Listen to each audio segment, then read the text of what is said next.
Today I sat down with Vincenza Bartolillo, a second-year graduate student in Hofstra's Public Health program, to discuss tomorrow's upcoming Virtual Aging Cafe, hosted by graduate public health students.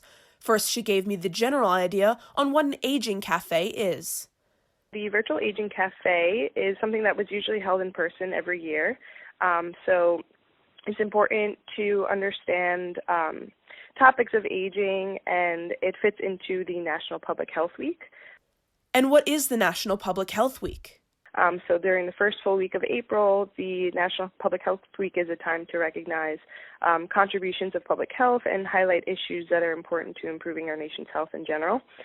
So there are a bunch of events that are held nationwide during this week, and our Aging Cafe is our contribution to what Hofstra does.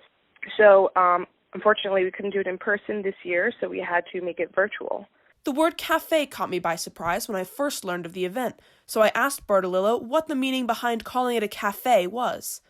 We do it in a cafe format because it's an informal way and it's comfortable because the topic of aging is somewhat uncomfortable and hard to talk about, so we want to make it lighthearted and have people feel comfortable talking and interacting with us and learning more about the topic.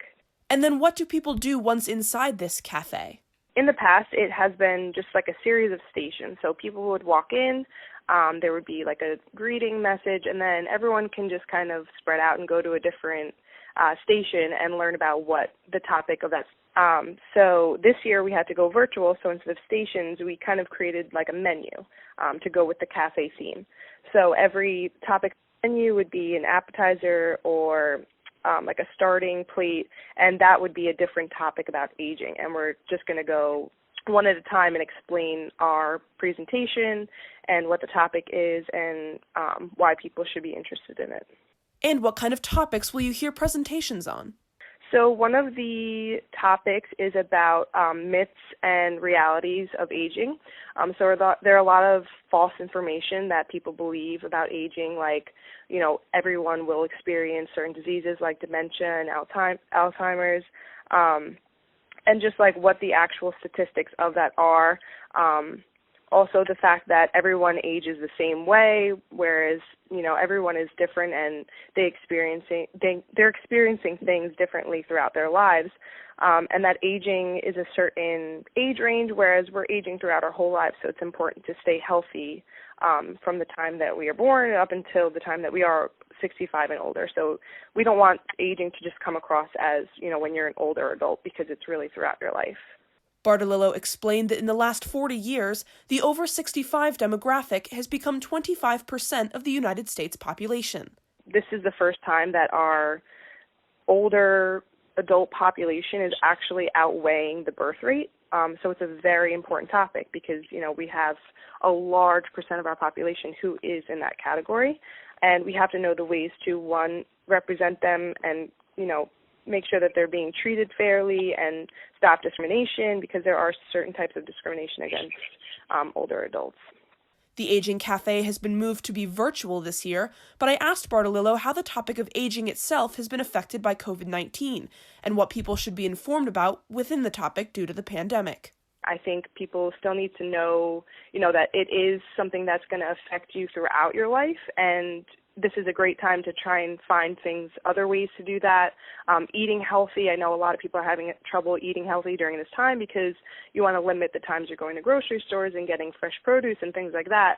But at the same time, it is has a huge impact on how you age and if you're healthy and how you're taking care of your body. So I think during this time especially, people need to know the importance of these health topics and maybe help them think about what they can do during this pandemic in order to keep progressing their health. Bartolillo explained that she and her peers want this cafe and its message to be directed at the community as a whole, not just the older population. We do feel like it is something that everyone experiences, whether you just want to take care of yourself personally, how you're aging, or if you know a loved one who is over 65 or in the older adult population and you want to know what stigmas they might have toward them, how to, even communicate with them and just take care of them in a really healthy way. I think it's important for everyone to be involved in this event and just know about the important topics of aging, whether it's for yourself or just someone that you know. And what is the message of this Aging Cafe? The mission of our event is to hold it every year in hopes of changing the stigma around aging. We want to illuminate all aspects of aging and how everyone experiences this differently and beautifully throughout their lives. And we want to also reframe the way people think and talk about aging so that it's more positive, accurate, and inclusive. And how can people get involved within National Public Health Week events? Unfortunately, we're toward the end of the National Public Health Week events, but in the future years, somebody who wants to can volunteer for one of the events during Public Health Week, whether it's with Hofstra or whether it's with another organization. The Aging Cafe is just one of the many events that are held. You can also attend an event, so they can attend the event tomorrow. That would be awesome. We're looking forward to having a lot of people. But also they can invite friends and family to attend who they think would be interested. And lastly, just to hold your own type of aging cafe. The best way we think to impact people is to bring it from our community to theirs. So all of our volunteers and myself, I would be happy to help anyone who's thinking of having their own event, whether it's on aging or whether it's on any public health topic. Thank you so much to Vincenza Bartolillo for speaking with me. Hofstra's National Public Health Week Virtual Aging Cafe will be held tomorrow, April 21st at 4:30 p.m. See hofstra.edu's Master of Public Health website for more information and the link. Reporting for WRHU, I'm Eli Finkelson.